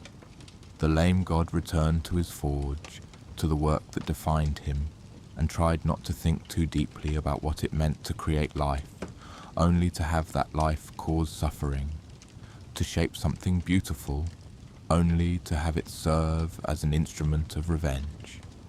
The hammers rang in the darkness, the forge fires burned, and Hephaestus continued to make things because it was what he did, what he had always done, the only way he knew to make meaning from existence, even when that meaning was complicated and painful and frequently used for purposes he did not entirely approve. Beyond his creations of weapons and armor, beyond the beauty of his automatons and the tragedy of Pandora, Hephaestus found himself drawn into the great conflicts that shaped divine and mortal history. His role was rarely that of a warrior. His lameness and his nature made him unsuited for the front lines of battle, but his contributions were often more crucial than those who actually swung the swords. One of his earliest interventions came with the birth of Athena herself, a story that circled back to his own complex relationship with the goddess of wisdom and warfare. Zeus had swallowed his first wife Metis while she was pregnant, Having been warned that she would bear a child who might overthrow him, the child Athena continued to grow inside Zeus's body, and eventually the king of the gods developed a headache so terrible that it threatened to split his skull apart. The other gods gathered, unsure what to do. The screaming echoed across Olympus, Zeus's pain so intense that it seemed to shake the foundations of the divine realm. Someone suggested that perhaps the pressure needed to be released, that whatever was inside Zeus's head needed to come out. Hephaestus stepped forward with his tools, a hammer and a wedge, implements he had crafted for shaping metal, but which now would serve a very different purpose.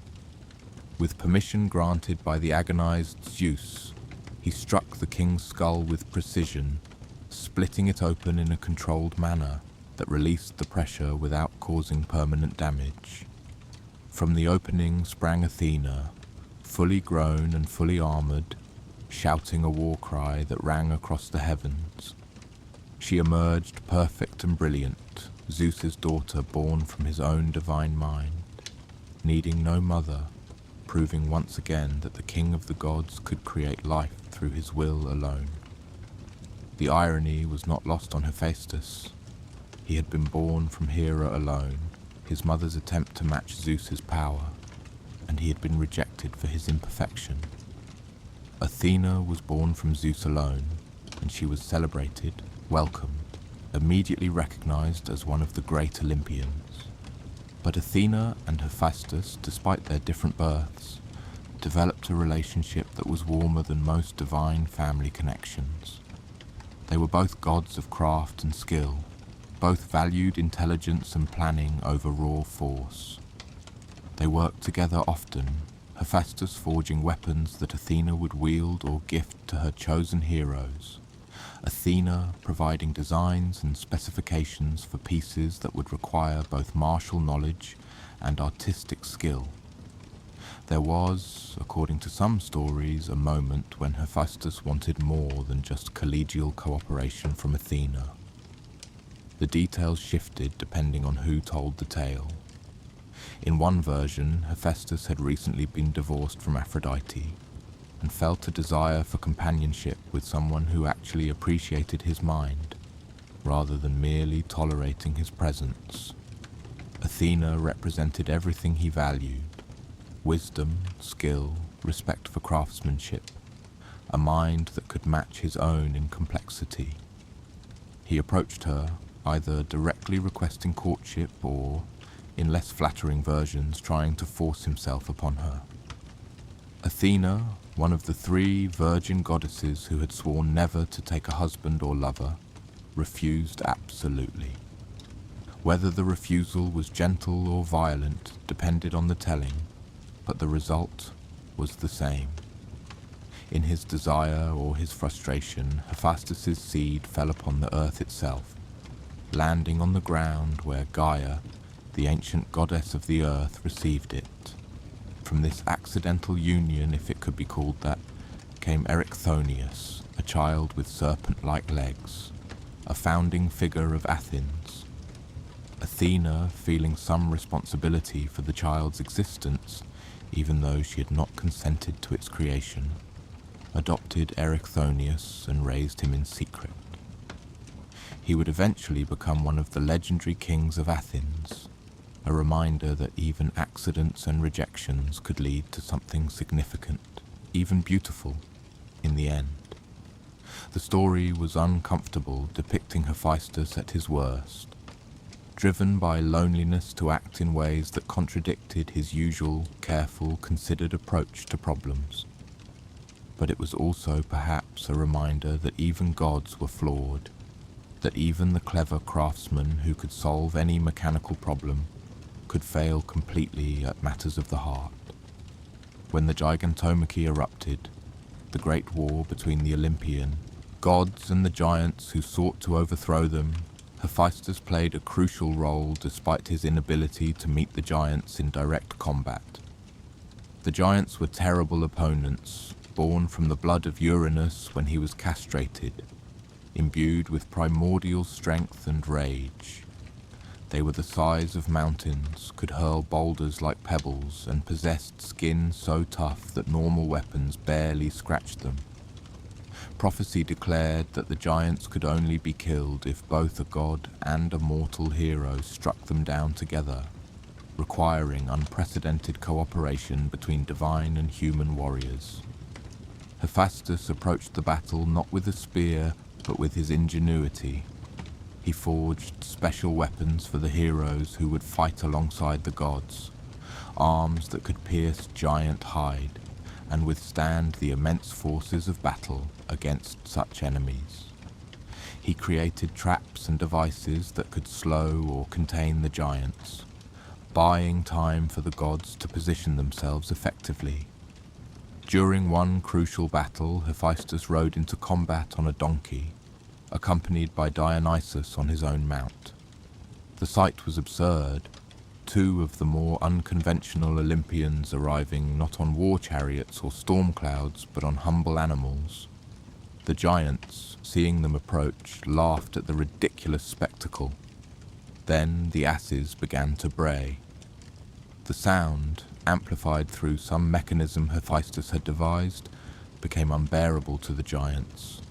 They scattered, covering their ears, their battle formation breaking apart. In the confusion, the other gods struck, and several giants fell in that one engagement. Hephaestus also confronted the giant mimes directly, though not in single combat. He poured molten iron from his forge onto the giant, covering him in liquid metal that hardened as it cooled, entombing mimes in a shell of his own creation. It was a horrible death, slow and agonizing, but effective. The Gigantomachy ended in victory for the Olympians, and Hephaestus's contributions were recognized as essential. He had proven that war was not just about strength and courage, but about preparation, about having the right tools for the job, about thinking rather than merely reacting. When the Trojan War erupted, that great conflict between Greeks and Trojans over the beautiful Helen, Hephaestus found himself drawn in once again. His involvement began with the armor for Achilles, but it did not end there.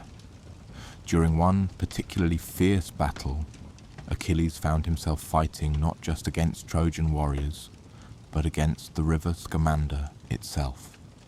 The river god, angry at how many bodies Achilles had heaped in his waters, rose up against the hero, trying to drown him in a flood that defied the natural course of the river's flow. Achilles, for all his skill and strength, could not fight water itself. He was being dragged under, pulled by currents that seemed to have malicious intent. When Hera called for help, Hephaestus responded with fire. He unleashed a blaze that was not natural, flame but divine fire, controlled and directed with the precision he brought to all his work. The flames scorched the plains, dried the wetlands, boiled the fish in the river's waters. The heat was so intense that the river itself began to steam and evaporate, its level dropping as Hephaestus poured more and more fire into the battlefield. The river god Scamander, feeling his waters literally boiling away, cried out for mercy. He promised Hera that he would cease interfering with the battle, that he would let fate take its course without his divine intervention. Only then did Hephaestus pull back his flames, satisfied that Achilles was no longer in danger. It was a demonstration of power that shocked even the other gods. Fire defeating water through sheer force and precision, the craftsman proving himself as formidable in combat as any warrior when he chose to engage directly. Yet even with all his achievements, with all the recognition he had earned through his undeniable skill, Hephaestus remained something of an outsider on Olympus. His lameness marked him as different, and though the gods respected his abilities, they did not fully embrace him socially. After his divorce from Aphrodite became final, after the scandal had mostly died down, Hephaestus remarried. His second wife was Aglaia, the youngest of the Charities or Graces, goddesses who embodied beauty and charm, but of a different sort than Aphrodite's overwhelming allure. Where Aphrodite was passion and desire, Aglaia was elegance and kindness. She did not come to Hephaestus reluctantly or as a bargaining chip. She chose him, seeing past his physical imperfections to the dedication and skill beneath. Their marriage was quiet and stable, lacking the drama of his first attempt at matrimony, but possessing something he had rarely experienced: genuine affection. With Aglaia, Hephaestus had several children, including the Caberi, mysterious deities associated with metalworking and secret rites. They were worshipped particularly on the island of Samothrace, and in other places where craftsmanship and divine mystery intersected. On Lemnos, the island that had been so important to his development as a craftsman, Hephaestus had a relationship with Cabero, a sea nymph. With her he fathered more Caberi, godsmiths who carried on his traditions and skills. The people of Lemnos revered them, establishing mystery cults that combined worship of fire, metalworking, and secret divine knowledge. In Sicily, near his forge at Mount Etna, he consorted with the nymph Aetna, who gave birth to the Polizzi, twin gods associated with geysers and hot springs. They represented the volcanic power of the earth itself, divine manifestations of the heat and pressure that Hephaestus harnessed in his work. His children were not the warriors or seducers or rulers that other gods produced.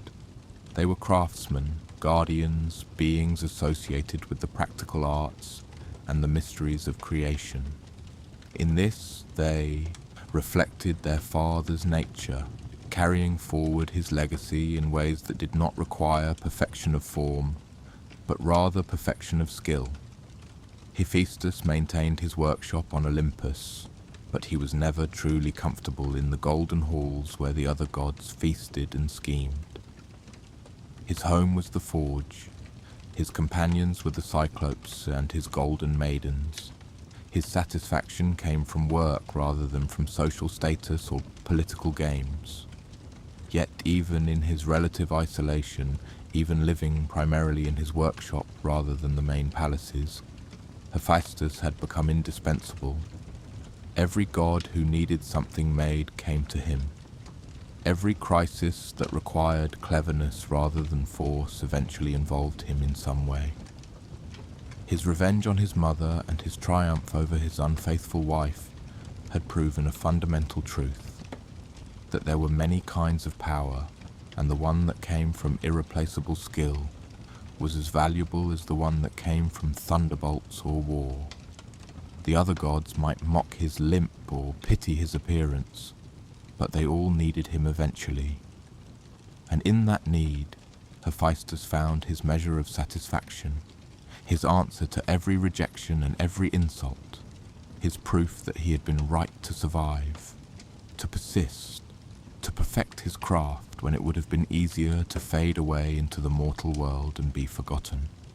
He was Hephaestus, god of the forge, master of fire and metal, creator of wonders, survivor of 2 falls from Olympus, and proof that perfection was overrated compared to perseverance and skill, and his hammers still rang in the deep places of the earth, steady and constant, the sound of creation continuing, the rhythm of work that never truly ended.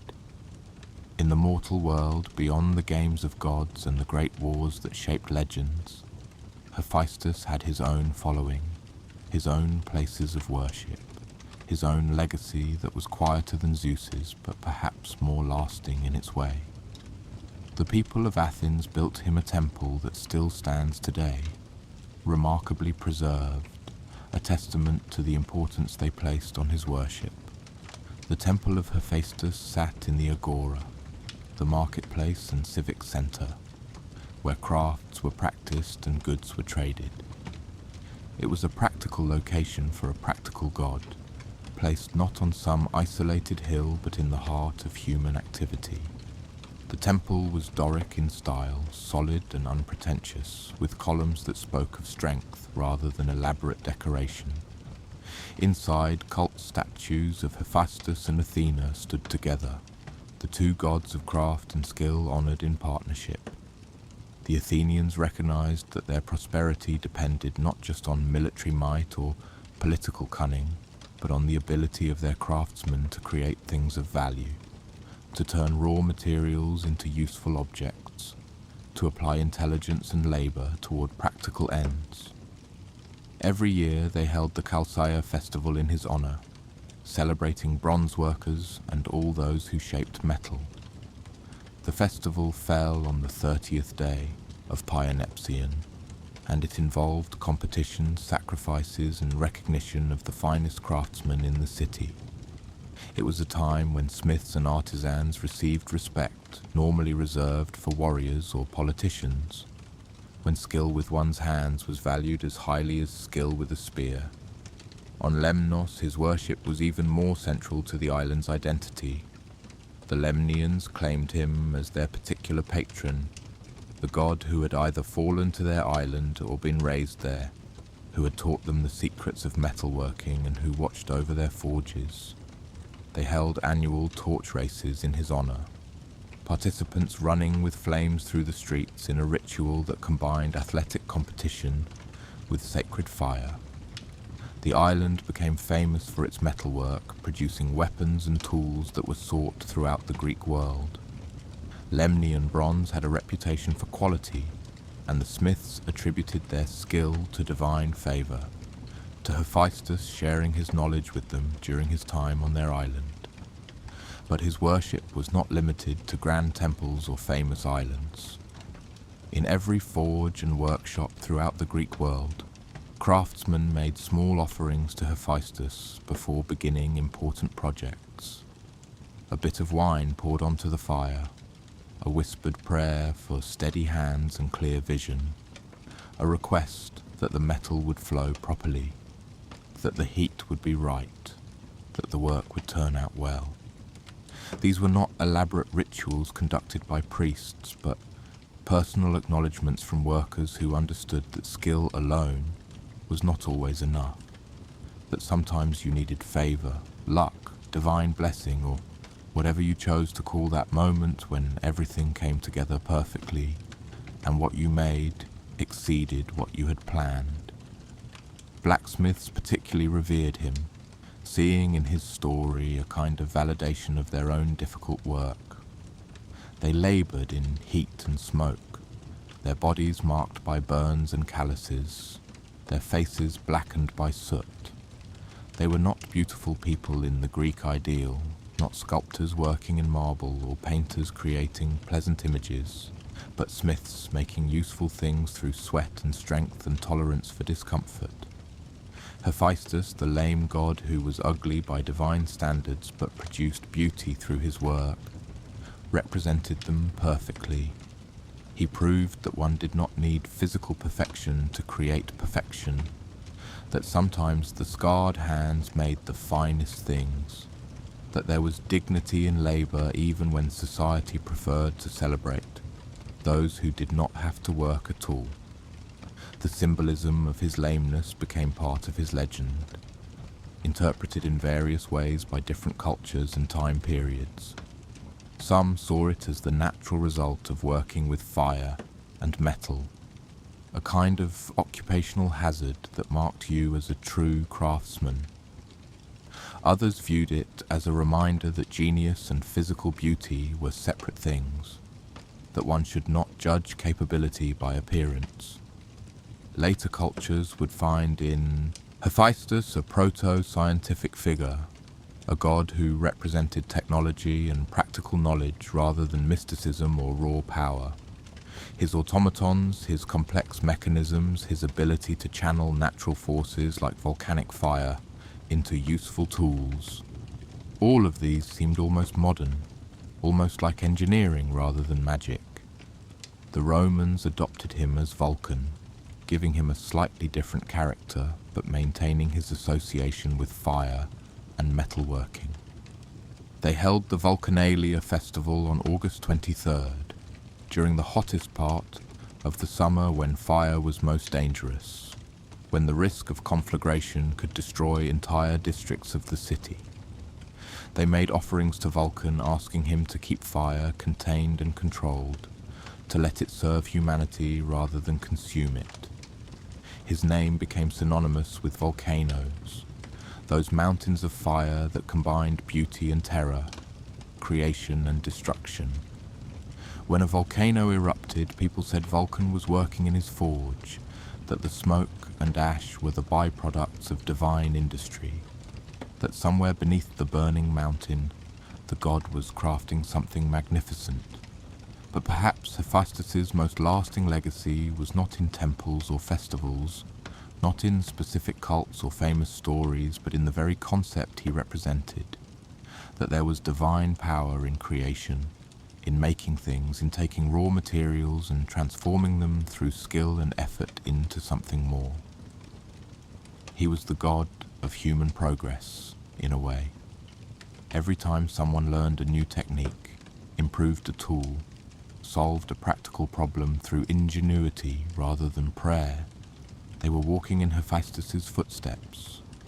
Every workshop where people labored to make useful things, every forge where metal was shaped, every place where craftsmanship was valued over pedigree or appearance, that was his domain. And in the deepest sense, his story was one of resilience. Thrown from Olympus twice, rejected by his mother, betrayed by his wife, marked with a physical disability that set him apart from the perfect gods around him, he could have become bitter and withdrawn. He could have refused to use his skills for others, could have turned his genius toward revenge rather than creation. Instead, he chose to make things, to forge and shape and craft and build, to pour his pain into productivity, to transform rejection into mastery, to prove through his work that worth was not determined by appearance or birth, but by what you could create with your own hands. That was a message that resonated across cultures and centuries, that spoke to anyone who had ever felt excluded or lesser, anyone who had been judged for things beyond their control, anyone who had decided that the answer to rejection was not destruction, but creation. The hammers still rang in the mythological forge, the fires still burned, the work continued, because that was what Hephaestus did, what he had always done, what his story taught to those who heard it, and understood. You do not need to be perfect to create perfection. You do not need approval to do valuable work, and sometimes the ones who fall the hardest rise the highest, not through force or beauty or inherent advantage, but through the stubborn determination to master a craft, to make things that endure, to prove through creation itself that you have worth. The god of the forge taught that lesson with every hammer fall, every perfectly balanced weapon, every automaton that walked and spoke, every shield decorated with scenes of life itself. He taught it by surviving his falls, by returning to Olympus on his own terms, by trapping his mother and outwitting his wife's lover, by creating the armor that made heroes and the fire that defeated river gods. He taught it by being, fundamentally and eternally, the god who turned pain into purpose, rejection into craft, isolation into mastery. And in the quiet hours, when the other gods were sleeping or scheming or seducing mortals, Hephaestus stood at his anvil and worked, creating the next wonder, solving the next problem, proving once again that the lame smith who fell from heaven was worth more than all the perfect gods who had never needed to prove anything at all. The smoke rose from his volcanic forges, the Cyclopes swung their mighty hammers, the golden maidens moved silently through workshops lit by divine fire, and the work continued as it always had, as it always would. because some things were more important than beauty. Some things mattered more than perfection. And Hephaestus, the twice fallen, the crippled, the brilliant, the indispensable god of creation itself, had proven that truth so thoroughly that even Zeus could not deny it, that even the cruelty of rejection could not diminish it, that even the weight of 2 falls from heaven could not break it. The forge fires burn eternal in the deep places, the hammers sing their steady song, and the story of the smith who turned exile into triumph, who made his deformity irrelevant through excellence, who proved that skill and determination matter more than any advantage of birth or beauty, that story echoes still. As you drift off tonight, think of those forge fires burning steady and constant. Think of the rhythm of hammers on anvils. Think of the slow transformation of raw metal into something beautiful and functional and lasting. Think of the God who fell twice but rose higher than many who never fell at all, who turned every rejection into motivation, every insult into inspiration, every limitation into a challenge to overcome through craft alone. Let the heat of the forge warm you. Let the steady beat of creation lull you. Let the story of resilience and skill and stubborn determination to prove one's worth carry you gently into sleep. The world needs creators more than it needs critics. It needs those who will work in heat and smoke and discomfort to make things that improve lives, that solve problems, that add beauty and function to existence. It needs people who will not let rejection define them, who will not let physical limitations determine their worth, who will pour themselves into their work and let that work speak louder than any insult or dismissal. Hephaestus taught that.